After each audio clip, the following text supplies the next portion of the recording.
Hello, Paul's mini kitchen with লাইফস্টাইলে সবাইকে welcome জানাই। সহজ রেসিপি মানেই পলস মিনি কিচেন। আজকেও তোমাদের সঙ্গে একটা সহজ রেসিপি নিয়ে চলে এলাম। তোমরা ঝিঙে খেতে সবাই পছন্দ করো?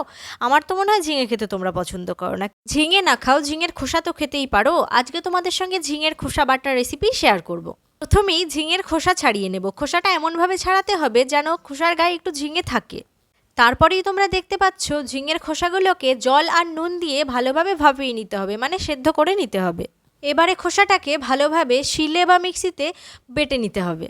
আবার উনানে কড়া বসিয়ে কড়াটাকে গরম করে সর্ষের তেল দিয়ে দিতে হবে পরিমাণ মতো। তার সঙ্গে কালো জিরে আর হলুদটাও দিয়ে নিতে হবে। উপকরণগুলো ভালোভাবে মিশিয়ে বেটে রাখা খোসাটাকে তার ভিতরে দিয়ে দিতে হবে। এবার স্বাদ মতো নুন আর চিনি দিয়ে নিতে হবে। আবারও সব উপকরণগুলো ভালোভাবে নেড়েচেড়ে মিশিয়ে নিয়ে ভাজা ভাজা করে নিলেই তৈরি হয়ে যাবে ঝিঙের খোসা বাটা। এরকম দারুণ বাটা রেসিপির সঙ্গে গরম গরম ভাত থাকা কিন্তু খুবই দরকার, তাই না? তাই জন্য আমার ছোট্ট প্রেসার কুকারটায় একটুখানি ভাত বসিয়ে নিলাম। দেখো কতটা সুন্দর লাগছে দেখতে। ভিডিওটি ভালো লাগলে শেয়ার করো। আজকের ভিডিওটি দেখার জন্য থ্যাংক ইউ।